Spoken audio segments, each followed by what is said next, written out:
The week that was a year, the year that was early a week. I think this has been the most debated between you, me, and Brandy because at the time of planning, Brandy was still around. But I think this has been the most debated part of this story. And like heated debates, we would like be like, no. That's what I was gonna say. Like we almost went fisticuffs over this part of the timeline, but here at the end of the day, because Amanda keeps receipts. But this is probably, I would say, in all the planning, like, because there's things that happen in each of our lives, we're like, no, I was doing this, or this was going on when this is connected to this event. And it worked for most of the timeline. But when we got here, there was such not, what is the word I'm looking for? Like a discrepancy between all of our stories that this, I think, was the first deep dive into the historic records of Come As You Are. And yet this wasn't what destroyed our friendship. Interesting. We made it through this.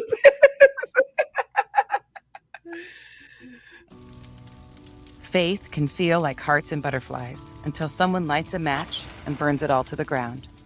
Welcome to the Burning Butterflies podcast. The sad thing is that there's abuse of every kind within the church. But the spiritual abuse is the stuff that just a place there shouldn't be abuse.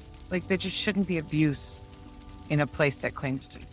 Well, it ruins your soul.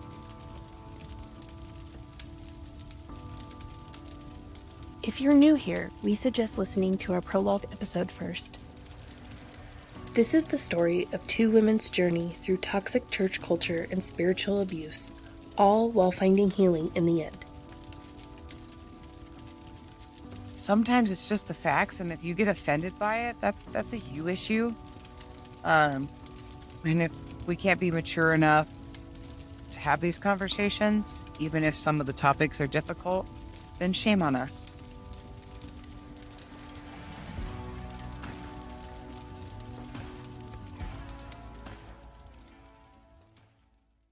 Last week we ended with a bombshell. I am camping. We drive down to look at something or go fishing somewhere. I don't know. My husband wanted to like leave our campsite and drive down closer to the town to go do something. And we get into cell phone service and my phone is blowing up. And Brandy is like, they are going to make Barry a pastor. So we are freaking out. We are freaking out to the point where I'm contemplating leaving camping, like leaving my husband and my children there with no vehicle and driving down to figure out what the hell is going on. Yeah. But you know what, though? Like, let's talk about that for just a second, because this is like out of left field. Mm-hmm. Like, this guy shows up, and I was thinking about this morning, and I was like, what? Like, what in the scheme of Tom and Charlotte backfired?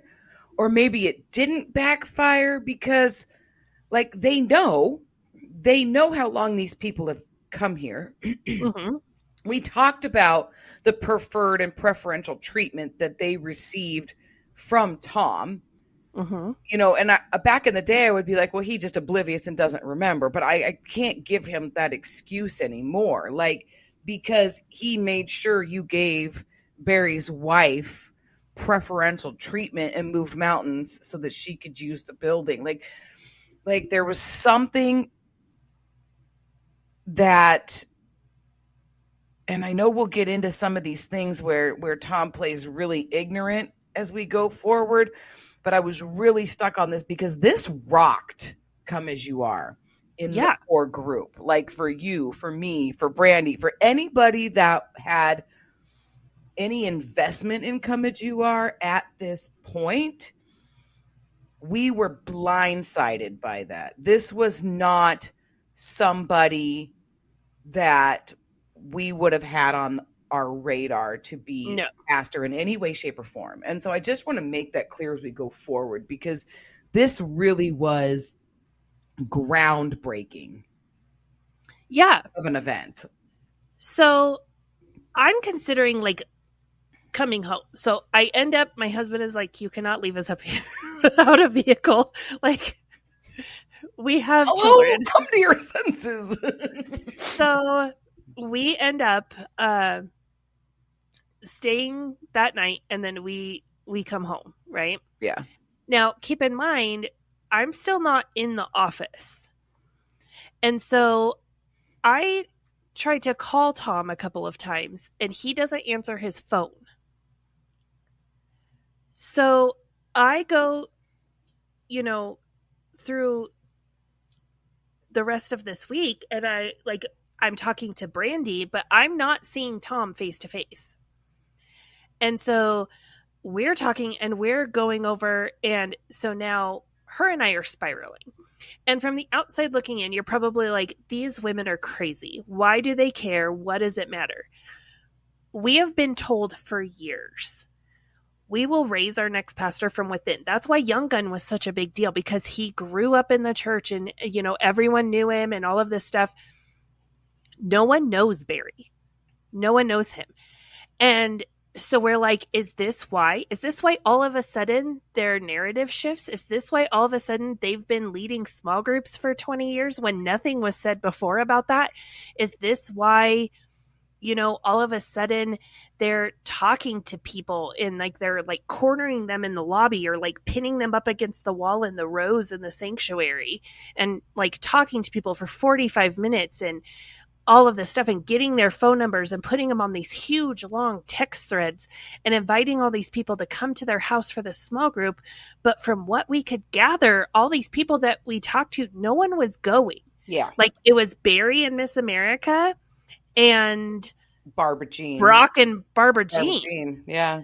And and then she'd be like, we have 40 people that show up. No, ma'am, you have 40 people on your text thread. Yeah. Not at your house. And so I think that's a very important thing, though, to recognize, is that we've discussed throughout this podcast that there were moments of clarity that we would all have, fuzzy as it was. We would have these aha moments of clarity and be like, that's not okay. And then we'd go back to being programmed drones. Yeah. Enough things like this. This is, I would say, unique in the sense that we have all now been there long enough that we have now all experienced a full and complete cycle enough that we're like, no. I met these people the first day they showed up. Don't tell me they've been here since January when I saw them at first. You know what I mean? Yeah. I would say that there was been enough chips at the blinders that now we are seeing clearly. And I think that is something that shifted. And maybe that's something that Tom and Charlotte hadn't counted on, was that enough of us were wise to the game, even if we weren't completely wise to the game. Does that make sense? Yeah. Well, and ever since Brandy and I came off of timeout, we were more open and honest with each other. Yeah. And so her and I are spiraling. Yeah. Keep in mind, we're talking for hours a day. Yeah. And 99% of those conversations are revolving around this. And we're going and we're digging into stuff. And what did they say to you? And she's calling other people. Yeah. They talk to you that day in the same, she's verifying. It's not, when we say all we could gather is that it's just them and Barbara Jean at their house for this small group, it's because Brandy called the people we saw them talking to. Yeah. Yeah. And you would directly ask, this was crazy to me. Is you'd be like, oh, who's in your group of 40, And of course they're like, oh, we have so-and-so and so-and-so and so-and-so. And Brandy would call these people. And no, I don't go. Yeah. They text me, but I'm in their text group. I don't go to their house.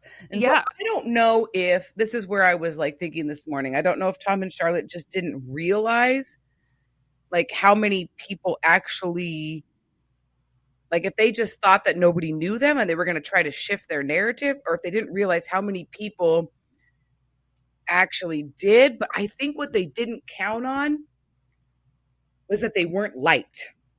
Yeah. There was something about them and the way that they presented themselves as outsiders into the cult, that the cult members were already on to them and didn't like that. Like, yeah, they banked. Well, I don't know if they just banked on the wrong people. I'm not sure. Like, I want to make sure I put that like correctly. You know what I mean? Well, and I think a lot of it had to do with, we've all drank the Kool-Aid for so long. I think Tom forgot, because Tom forgot a lot of stuff.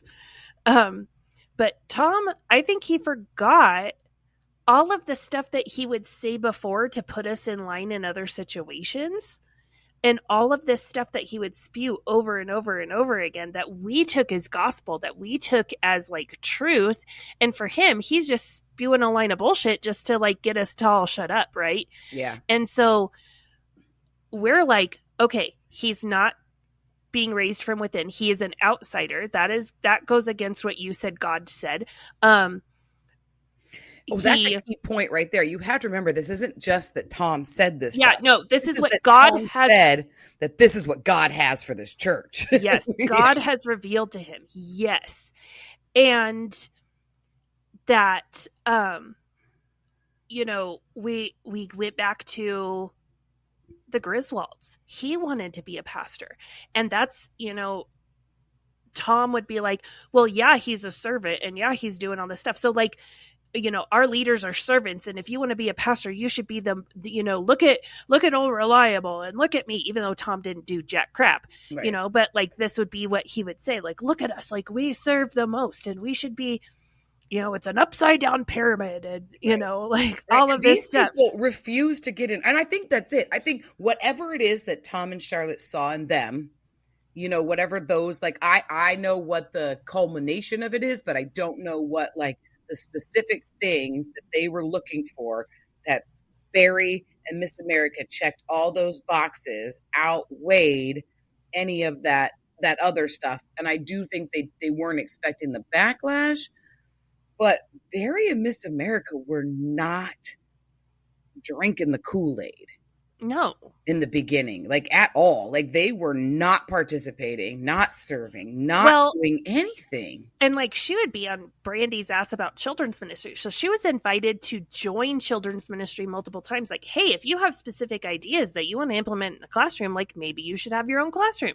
Like, and I mean, they were given multiple opportunities. So then I'm like, is this why Charlotte and Tom are like, she has to help you with social media? Well, and that's the other thing. Like, I don't even remember if it was now or if it's later, but I guess at this point, it doesn't necessarily matter in the timeline of things. But I know that they were like, because the church was looking for this family ministry thing that kept being lingering, like it was always there, whether we were doing something with it, or we pick it up, we'd put it down, we pick it up, we'd put it down.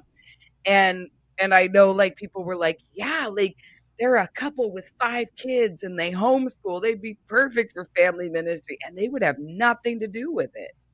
Yeah. You want to get involved with. So it was weird on their end, because they were like, they presented enough red flags on their own, let alone all of the like normal into a cult stuff that was wrong with it. Yeah. And I think that's another like really important point to point out, is that like they're touted as like they're this young couple because they have these 5 young kids. Well, no, like she's my age. She is my age. And so we're the same age, but my kids are older than hers. My youngest is her oldest's age. Yeah. And so then, people are bringing up like, well, what about Bill Nye the Color Guy? Like he likes preaching. He's called to this, all of this stuff. And, it was always his wife was a problem because she wasn't all in. And, your house has to be in order and blah, blah, blah, and all of this stuff. And it was touted that he was too old. Bill Nye the Color Guy is like your age. Like he's not old. No. He's like, 5, maybe 10 years older than me. And so it's not like he's 60 and he's trying to just now start being a pastor. The same way with Griswold. Like, his kids are older, but like his youngest is my oldest age. But again, he's your age. Yeah. And so these people are the same age that Tom was. Yeah. When he first started I think out. That's a very, very key point right there. Like they're being touted like they're Tom's age, but if you put the math together, the math ain't mathing. Yeah. And So Brandy and I are spiraling. Yeah. But in the midst of our spiraling, we've already decided that, we were going to do this in-person Bible study, right? We're going to do this Bible study for women, and then COVID happens. And so then we kind of pivot and we do Facebook Lives, right? Well, we're getting to the point in the month where we typically have Joy in the Journey, Women's Breakfast. Right. Well, we don't want to do it. Ministry went online, and random women, mostly Charlotte's Pet, were trying to do or was it you? Who was doing the Facebook Lives? I don't know. Well, that's kind of a funny thing we didn't bring up when I first talked about it. So I did the first couple to kind of and I mean, there was a couple different ladies. Charlotte's Pet wanted to so bad, but she refused to go live. Yeah. Because on a live feed, you can't use filters. Yeah. And she didn't like that her wrinkles showed. Yeah.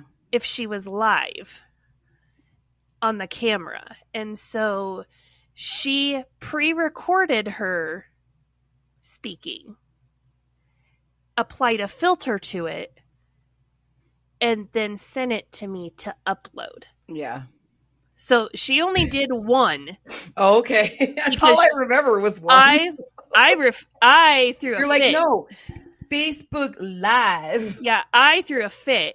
And I called Charlotte and I told her, this is sinful. This is vanity. This is ridiculous. We're all about being real. We're showing our real lives. Like one woman was like, I'm in my basement because my whole family's upstairs and I cannot go in a room and have them leave me alone. Another lady, like the quietest place she could go was in her garage. And we're Facebook living. Some women are using their phones. Some have computers, but like we're being raw and we're being honest. And this woman has a perfectly curated house behind her with all of the little knickknacks and her hair done and her makeup done and a filter applied to her face. And we're like, this isn't real. This is like, we're not trying to put out like some like freaking Beth Moore, like, DVD here. Yeah. What's highly produced. We're putting out real and raw. And even though it really was like, we were still spewing like Kool-Aid crap, but in our minds, we were being as real and raw as we could be in the moment. Well, and I just think I just find that it's like, I have no idea what, like I'm not, it's interesting being my age with technology, right? I'm not totally inept. And I've been in like audio visual, like sound and video stuff with like, theater and bands and stuff like that, right? With the worship bands and stuff. But so like I have like this ability to understand it, and given the right context, like I'm totally capable and competent at it.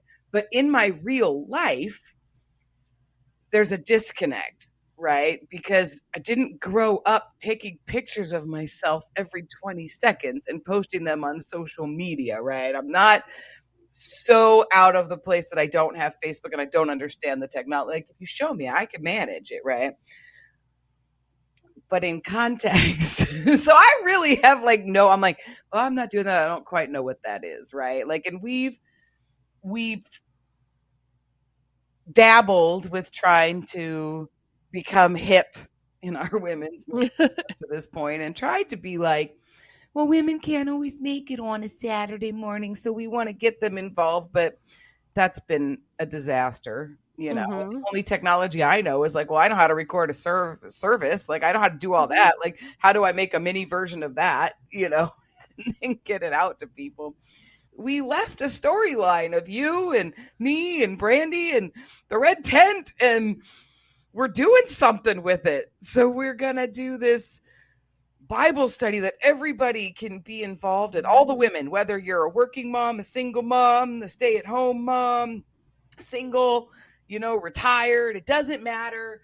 The whole church, the whole women's infantry department, women's ministry department is going to be in the same Bible study. And then we're going to get together once a month and we're going to have this wonderful shared meal where we're doing it. We're making it happen. We put it in the bulletin.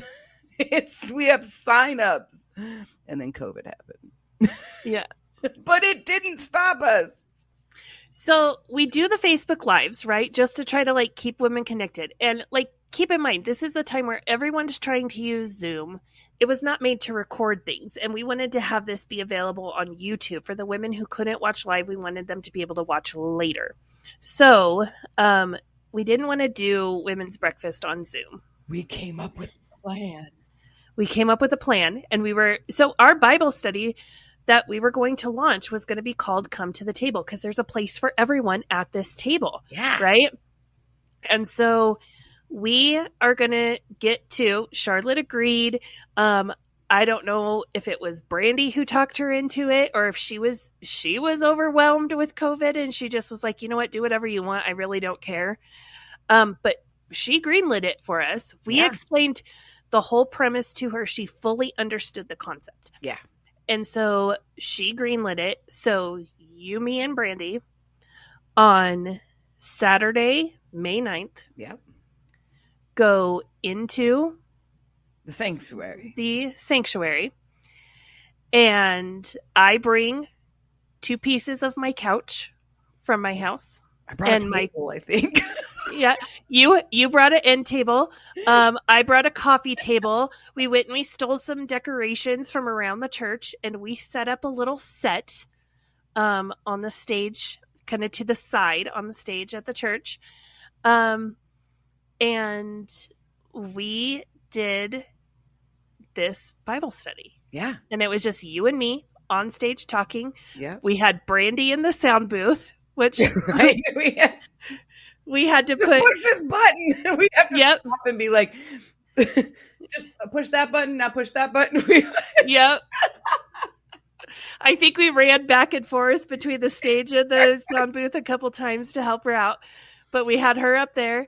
Yeah. And we record our very first one. And then when it was set, she came down. I remember her coming down and sitting in the front row. And because she was participating just off camera. And so you and I were having a conversation with ourselves and with Brandy.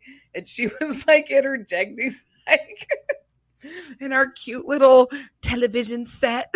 Yeah. So we were so excited over this. But that does not stop the spiraling. So it's we pause the spiral over Barry. We do this amazing thing and we're so excited about it. And then as soon as we're done, spiraling back on again. And so Sunday, May 10th, I go to church to live stream the service for everyone, right? And we're still in this 10 people or less phase of where we're allowed to gather and things.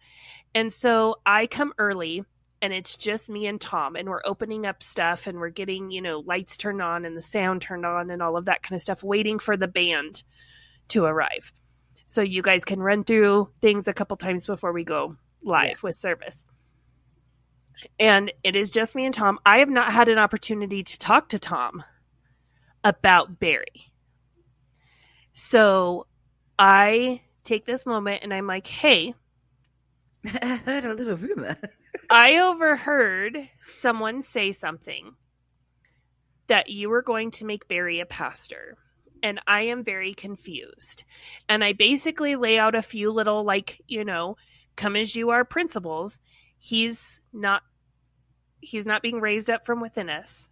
He, he hasn't gone through all of the next step classes. He hasn't gone through Master Life. He doesn't serve in a ministry anywhere. Like, I have some concerns. I'm confused. I am confused.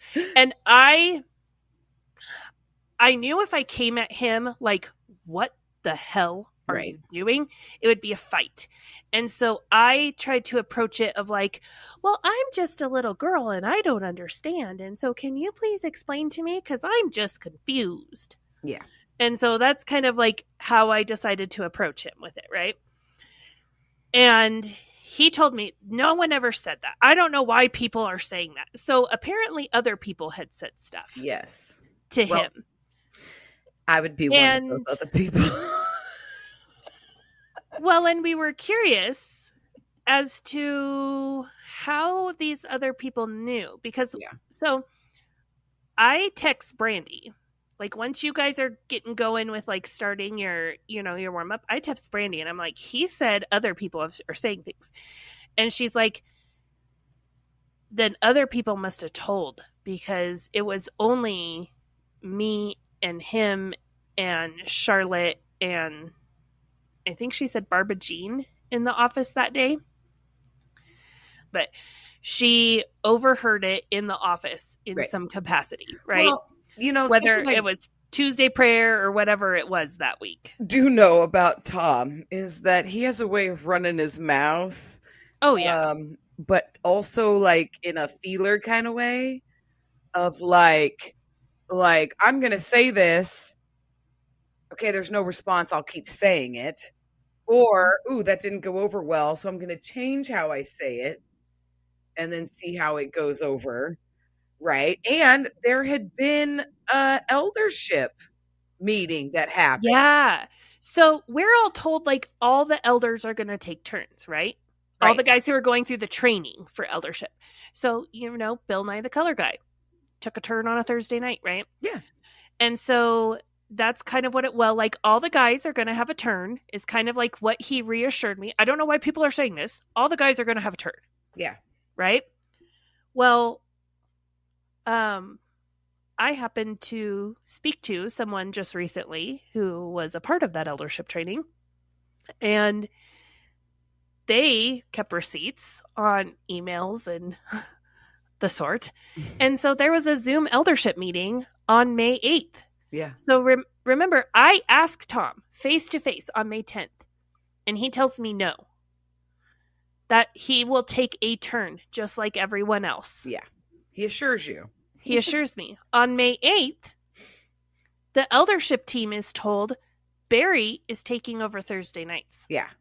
So Tom lied to my face. Flat out lied to your face. Your pastor flat out lied to your face and this is the MO. Like and that's exactly what I was saying. Like, just randomly just says whatever the hell he wants to whomever, thinking nobody talks to each other, which has been true up until a certain point. Mm-hmm. And that's kind of brings me full circle back to where I was this morning. Like, what are the things that changed within the dynamic of the church that the way that they operated that worked for so many years all of a sudden didn't? Well, they kept you and I apart for a very long time, but now you and I are part of a trio where we talk all the time. And for me, it goes back to Brandy and I were put on timeout. We were told we were forbidden from being friends. And so we were very vocal when we started hanging out. We were very vocal about how close our friendship was and all of that. And all of you women can have someone too. And this is what, God intends friendships to be. And, so I can't speak for other people, but I think for me personally, what changed was I was never, ever again going to be put in a situation where Charlotte was going to try to play me against my friends. Yeah. I was going to say whatever I wanted to them. Yeah. I was going to be honest with them, and I was just going to say it. Yeah. Because I played the game, even with my close friends, even as close as I was with the children's ministry director. I played the game of I still had to keep sweet and not be fully transparent. Right. And But Brandy, your relationship with Brandy allowed you to do that. yeah. And so I realized like Charlotte was the like she pit me and that children's ministry director against each other, and she tried to do it again with Brandy, and I decided never ever again was I gonna be put in that situation by her again. Yeah. And so that's what like clicked for me. And I don't know, like, was Charlotte doing this with other people? Because I can think of countless women that were friends and then all of a sudden they weren't friends anymore. Yeah. No, and that's what I think. I think that this is where I don't know that I'm trying to give them grace per se, and like an excuse or not hold them accountable, but that I look at it and I go, okay, you had to have started out with good intentions, right? Mm-hmm. Back in the day. Like you've been raised, like you're just a product of the environment of being raised in this, what is the Christian church in America? And so many people, not just them, globbed on to this non-denominational movement, okay, which is not a problem. And out of the non-denominational, movement, you have this evangelical movement. And I mean, even look at it today. Look what we've evolved into now. We have MAGA and Christian nationalists, mm-hmm. and these are small sects of this Christian movement that started as this like non-denominational movement. Mm-hmm. And you don't see all of these problems, like the things we're talking about, in this entire spectrum of non-denominational church. But you do see these small movements that have come out of it, and how, looking back, you can be like, yeah, we have had some cancer cells within the church, and some of them have grown out of control. I guess that'd probably be the best mm-hmm. way to put it. And I feel like Tom and Charlotte didn't necessarily start out, because you have to remember they were young and idealistic in the 70s, and so they're part of that movement that was wild and free and breaking away from the strict doctrinal, of the denominations. The denominations. Like they were part of that movement. They are old enough now that they were young enough then to be a part of mm-hmm. that movement in its conception. And so I don't think, I'm not letting them off the hook, like they didn't make the choices that they made, which led them to the place that they are, but I don't believe that they started out that way. And so I think that the way that they learned to do church, at some point, these cancer cells came in, and I do believe there's something about them that liked and that mm-hmm. chose what the cancer cells had to offer. And so they started reproducing that way. And rather than grow a church in a healthy way, because they had no training on how to do that they reproduced the cancerous church.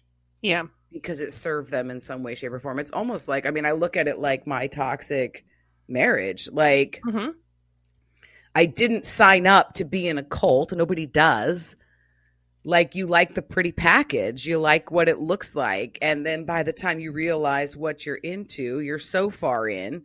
But as somebody who lives with somebody who's abusing them, you learn to participate, and you have to take full responsibility for your participation mm-hmm. in that. Even if you're not the abuser, like you still do things and you are still feeding it. Right. Yeah. And so, but I also don't think that I feel like Tom and Charlotte's marriage and relationship is probably a lot more similar to how my relationship and marriage to Froggy was. And they've just learned to play the game with each other.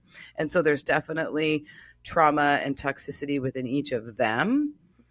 You know, because like that's the point that I got to, is I had to understand like there's something within me that allowed me to be drawn to being in this relationship. Well, there's something about them that is their responsibility that drew them to participate in the church and then to culminate these toxic things. And so at some point, I mean, you're still all responsible for it. And so, yeah, they've created this complete toxic church cycle and culture. But I will say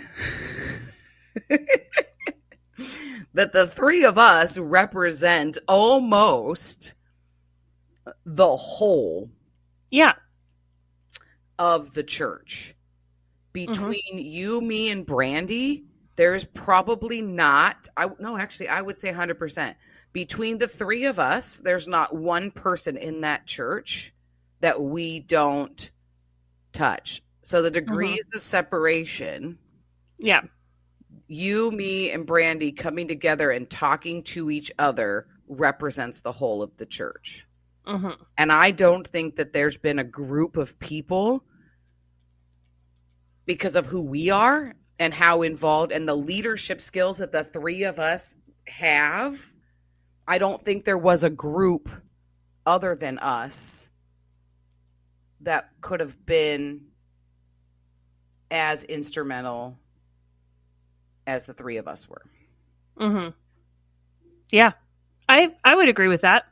I would 100% agree with that. So I think that's why all of a sudden, all of a sudden, what they didn't count on is this fantastic trio that's like, no, we're calling you out on all your stuff. Because 2 days later, like, you tell an entire group of men that this man Barry is the next pastor and he's preaching every Thursday from this point on, and 2 days later you tell a woman that that's not true and that's not going to happen. Which I think at that point he hadn't said he's going to be the next pastor. I think at that point he just said he is in training to be an elder. He has a desire to be a pastor. We're a church who raises pastors.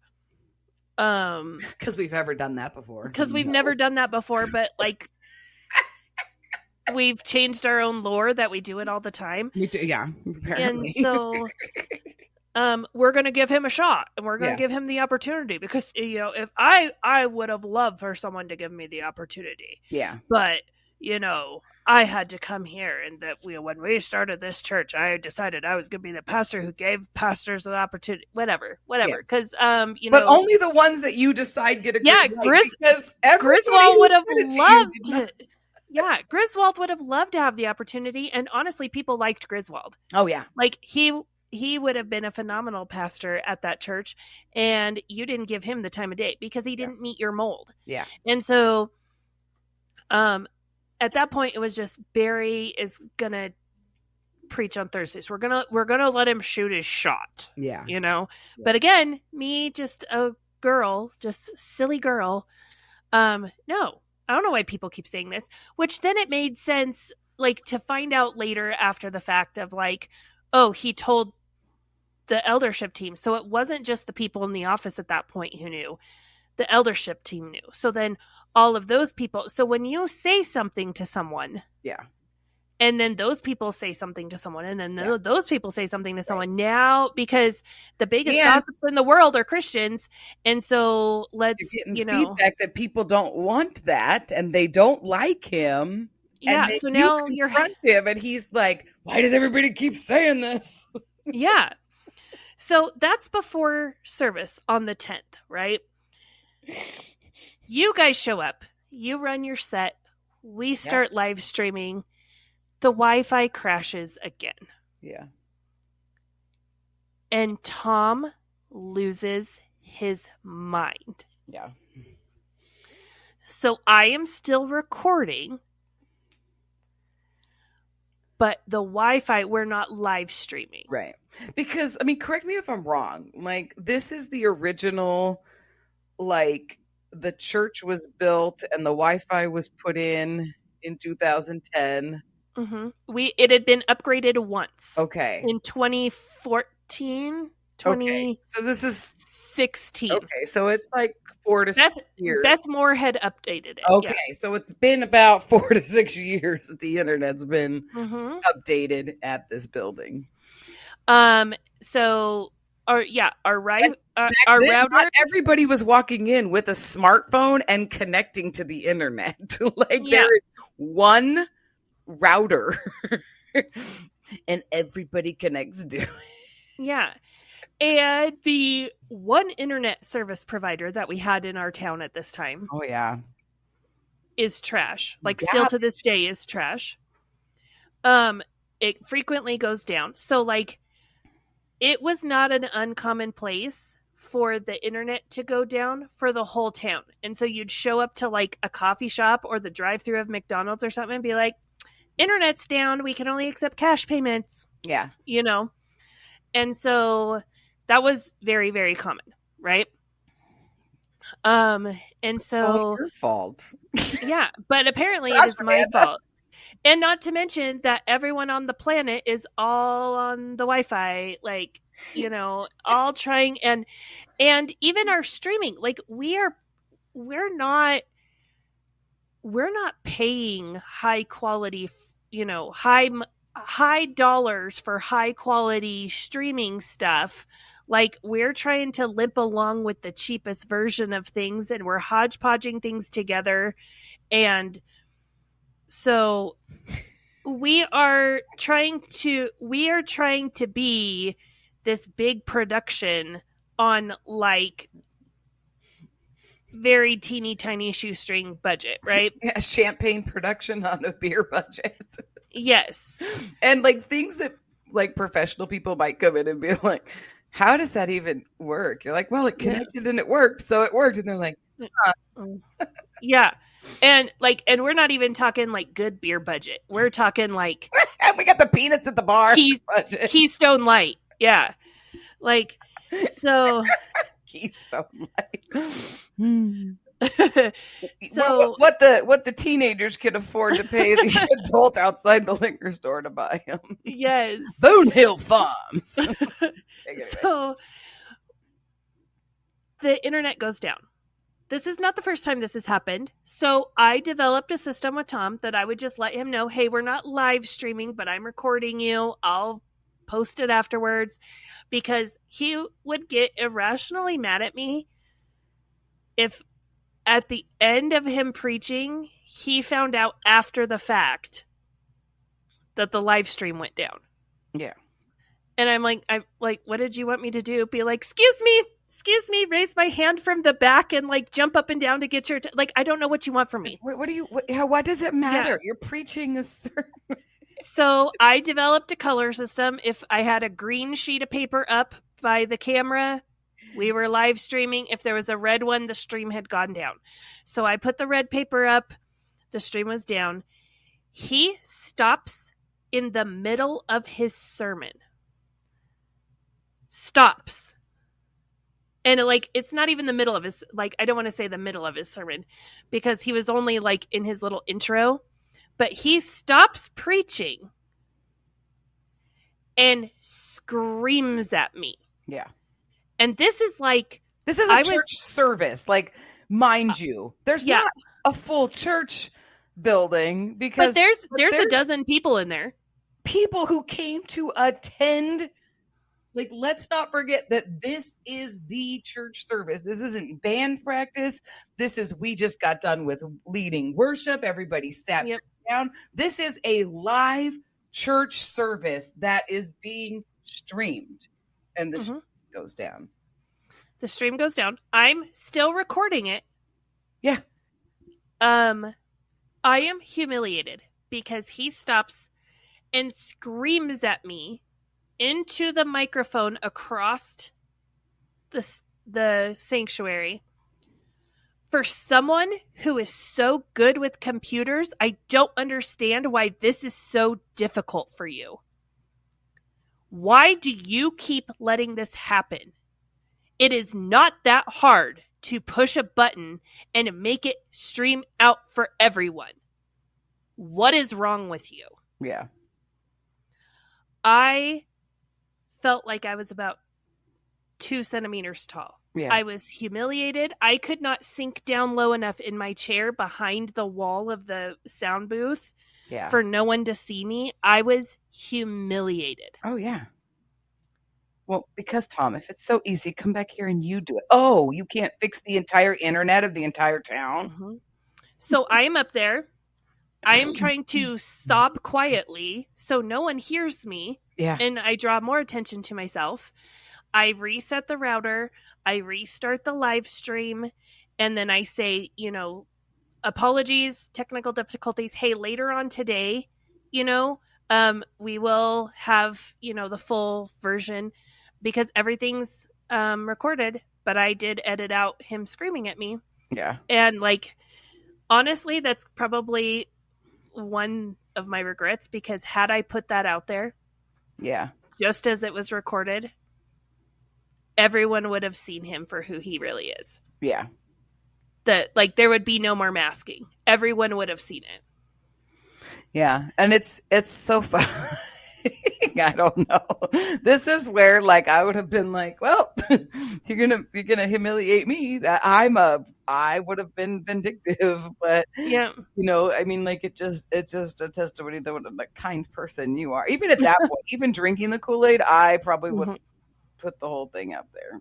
I don't know, maybe not, but I would talk about it a lot.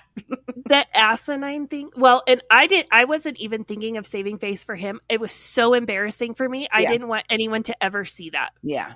It was embarrassing enough that you guys saw it. And what is crazy to me is when we were timelining this, you're like, oh, I don't even remember. Yeah. Because it was just another time when Tom flipped his shit. Another Sunday, right? Yeah. Because he would do this so regularly with people. It's how he talked. This is how he talked to you on the worship team. This was normal. We didn't think anything of it because this is how he talked to the worship team. Yep. And no one stands up for anyone. No. Everyone shuts their mouth and stares at the floor. Glad it's not me. Yep. Oh, that sucks for you. Yep. Yeah. At least it. Yep. All right. I know. And that is just totally just in that story. There's so many dynamics of the relationship within the people of that church. Yeah. It definitely was like a family with the narcissistic dad and all the kids just scurry away and hide, just don't make him more mad and it'll stop. I mean, if you look at the dynamics of the family dynamics of abusive, relationships, that whole church was operating as textbook, psychology students could have come in and done their thesis paper. Oh, 100%. Yeah. So I'm humiliated. Yeah. So Monday morning, I go into the office and it is just Tom in there. And the funny thing is you and me and Brandy had already had plans that we were going to meet at Brandy's house. Yeah. And we were going to talk because we were trying to figure out what we were going to do about VBS. We were going to spiral about Barry while planning VBS. Yeah. Again, we paused the spiral. But we didn't. We just kept, we did. We had moments, but then we'd be like, but what about this?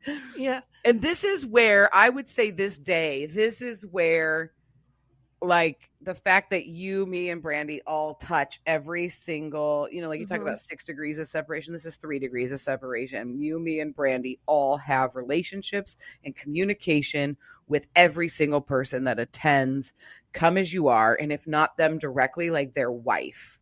Yeah. And so through every woman, we have connection with every man. And if a man isn't married, we have connection with him somehow.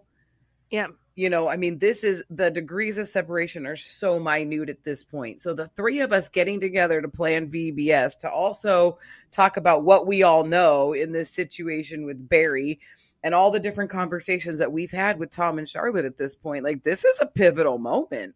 Yeah. And we're like a month out from VBS. Yeah. And so we're trying to decide, like, okay, if we are opened back up in time, what is that going to look like? How are we even going to do a VBS? We don't even know. Like, there's churches across the country who are canceling theirs. What are we going to do? So we are like, hey, we turned to women's ministry live. Yeah, we just did a live event called Come to the Table. Yeah. And that was like, great. Like, we can do this. Like, what can we do? So we are going to meet and we're going to talk about this, like, VBS, right? And Brandy has the kit and we're going to talk about, you know, what we're going to do and everything. And we had plans to meet that day. And I called Brandy and I was like, hey, I'm going to be late coming over there. You and Melissa get started without me. I'm going to quit my job. Yeah. And she's like, are you going to really do it? Because you said that, you told me that before. And then, you know, Charlotte cried and you felt bad. And I was like, no, I want to like, Amanda's going to quit her job. Amanda's going to quit her job. And we're talking about it. And we're like waiting for you. Yeah. And so I go and I walk in the office and Tom's like, hello, like from his back, you know, back in his office, he hears the front door open. And I was like, it's just me. And he's like, oh, hi. So I walk back and I sit down in the chair across the desk from him. And there's no one there. So I don't have to worry about like shutting the door or anything. And I just look at him and I say, I have to quit working here in the office. You know, I lay out all my stuff. Look, you know, like my ministries, I'm going to keep my ministries. So like the social media, you know, marketing, all of that, that is my ministry. But like my job, and part of my job was you put me up in the sound booth. I am not qualified for this. I can't do this anymore. I am failing the church. I am failing you as my pastor. I cannot do this anymore. And so the best thing to do is to just quit. And I approached it as like, I am doing the church a favor. I suck so bad. I am terrible. Save the like 42 cents an hour that you're paying me, use it somewhere else that's more helpful. Hell, buy a new router with that 42 cents an hour. Like, you're going to have to save for a few months, but it'll be okay. And, you know, like, just do something that benefits the church, because I am no longer benefiting the church as an employee here. Yeah. This man looked at me and he's like, you're not quitting. I was like, no, I am. Like, I am. And he's like, no, you're not quitting. You're just depressed, which is really common for women your age. It's even funnier than every time you tell this story. So you're just depressed. And I think you'll just get over it. Just keep praying. And God will guide you. I'll pray for you. Like, Tom, could you be any more of a boomer? And so then he prayed, like your mental health. He prayed over me, there in the office.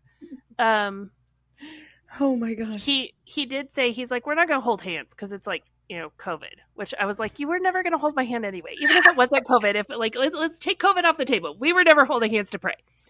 But that was his excuse. So he sat there, he prayed for me, prayed for my depression, prayed for God to bring the joy, like, you know, find joy in my labor, and, you know, to run my race and to not grow faint, and to all of these things. And so he prayed for those things, and he's like, see, it'll be better. Like, don't you feel better now that we prayed about it? Go on. We're done here. Like, it's a miracle my depression was immediately healed. So I was like, I walked out of there and I was like, what the hell was that? Like, what was that? Hell is such a nice word. I'm sorry. You're going to have to edit out I, because you know it was WTF. oh, 100%. 100%. Like, this is the regular podcast, not Patreon. So Sorry, you'll have. I'm just going to let you know. You're going to have to edit that out. So I'm like, I don't even know what happened. I get in my car and I call my husband, and he's like, you know, did you do it? Like, and I was like, no, apparently I'm depressed. And he's like, what? And I was like, I don't know. I don't know what just happened. I was told I'm not allowed to quit. Like, I'm so confused. And so I drive to Brandy's house and I go inside and you guys are sitting there and you're like, did you do it? Did you do it? And I was like, I can't. Apparently I'm depressed. I'm just depressed. Like, what? No. And I'm like, and you guys are like, what? And I was like, I don't even know. Like, I don't know what just happened. I'm not allowed to quit. I'm apparently, like, women in their 30s are just depressed. I don't know. I'm so confused. And you guys are like, that makes no sense. Yeah. Makes no sense. But then instead of focusing on that and trying to like unpack that, we're like, well, screw that. We have VBS to VBS, and Barry's going to be a pastor. We've got lots of other things to talk about besides your depression. Which at that point, I'm like, a few years ago, I was legit depressed, like ready to end it all depressed. And no one said a damn thing. Said a damn thing. Oh, my goodness. So we've got our little powwow. And then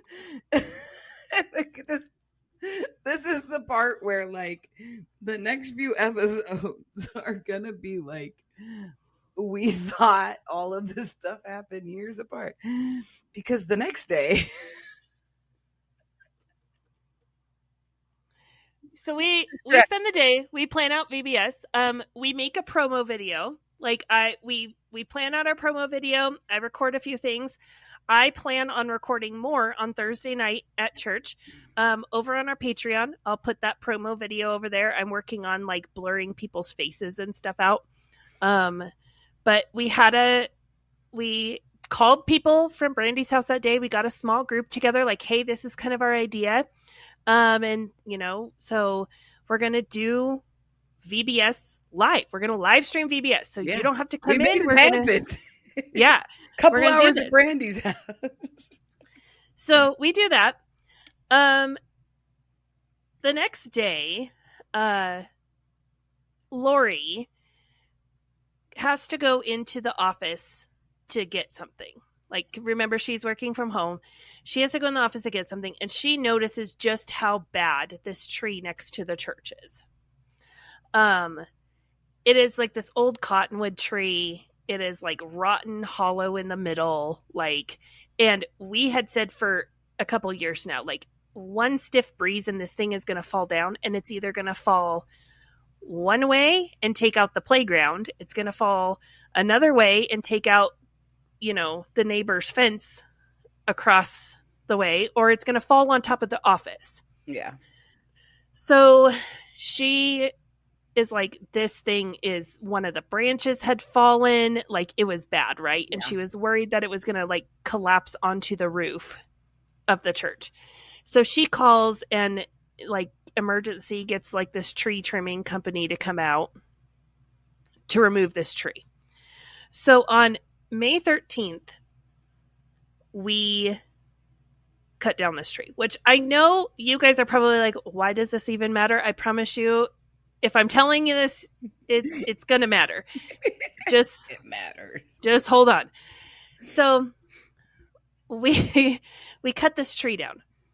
Every old person, not even people who go to our church, but every old person in our town who has nothing better to do than to just drive around during COVID and look at stuff, is devastated. You cut down a piece of their soul.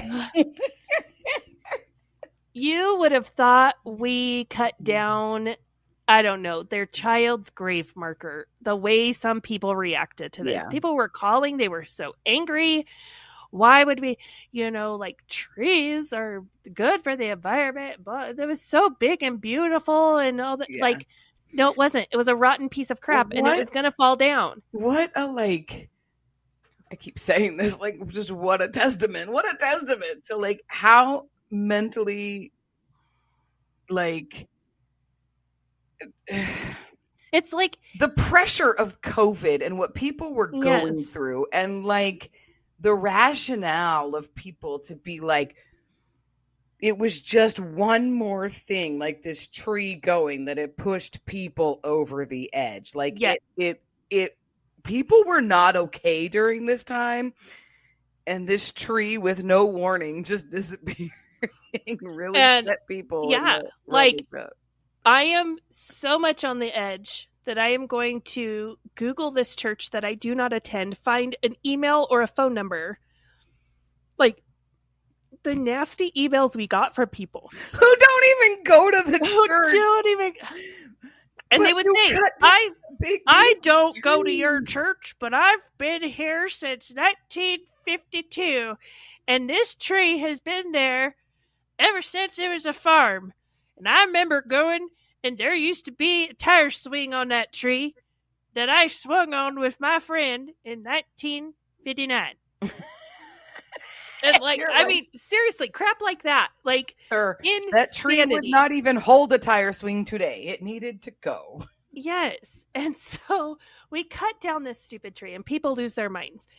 And so this is just that, like, we're spiraling over Barry, but there's too much crap going on. We can't focus on it, right? Right. And so we cut down this tree on May 11th. Thursday, May 13th, I show up early to do sound and everything for service.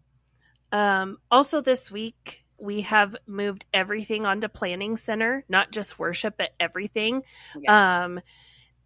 Chimney is going through the eldership training, and so he was really pivotal. There we go. He was very pivotal in that of, this is, we're paying for this service. Why are we not using it? And so I was actually really excited because this is the first service we're going to use this fully to its full capabilities, right? Yeah, because I think that's important to bring up. Like, we have people who actually know what the hell they're doing that are... It's COVID, right? Number one. Number two,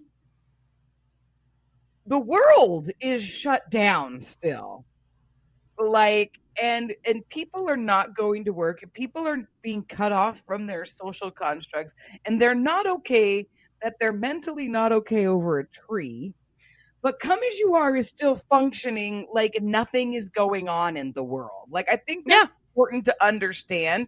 We are still diving into this eldership training, and we're trying to restructure the leadership of the church and make it all valid, and like, still not acknowledging in sermons that the COVID, the pandemic, people are dying, nothing. Come As You Are, life is going on as normal, and so when you say, like, Chimney is like, hey, we have this software, and there's other churches that use it, and they use it to its fullest capability, and that would solve so many of the communication and leadership issues that are going on within this church. Like, don't you want to be a real valid church? And like, yes, so we're doing it. And like, but I do think that, like, the night and day difference between, because we have so many diverse listeners, and I understand that some people's lives were totally taken away and shut down, like within their social constructs and their world and their jobs and all of this. It was very prevalent for so many people. Mm-hmm. But at Come As You Are, it almost didn't exist. Just the minute, like, well, we can only have 10 people and we have to be 6 feet apart. And, but I mean, And if you wanted COVID to exist in your world, then we would honor that. Like the level of, we were at like level 0.5 of COVID, and some people were at like level 100. Like, I understand that. It's just crazy. Business as usual. Yeah. So I show up, I'm actually kind of excited that we're going to use this software, right? I do some recording with, the people that come that are going to be in this little promo video for VBS. And, we're sitting there and we're waiting and we're waiting. And, Barry is supposed to preach this Thursday.